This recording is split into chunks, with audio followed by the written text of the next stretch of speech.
Charlotte County leaders just addressed the media. NBC2 Samantha Serban is live from Punta Gorda, right next to Gilchrist Park. Sam?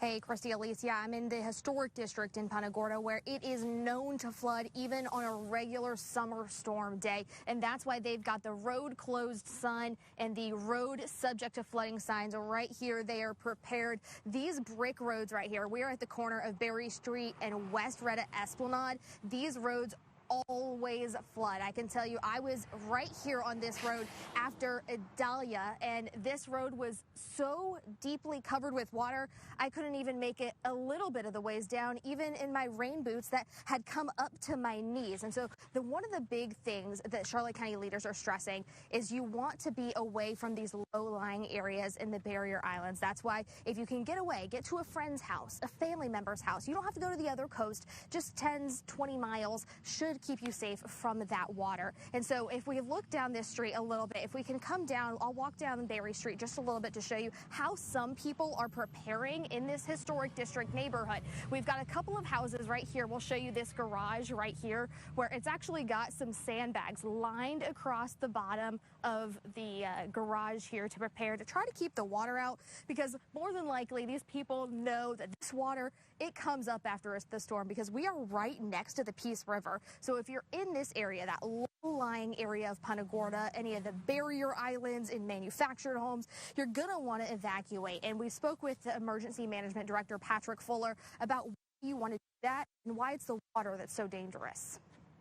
The majority of injuries and fatalities that are a direct result of tropical weather are because of water.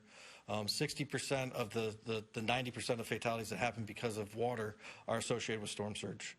3 to 5 feet, though not nearly as high as what our neighbors, unfortunately, to the north of us are probably going to experience because of this storm. 3 to 5 feet can still be incredibly dangerous and life-threatening, especially for those very low-lying areas in our barrier islands.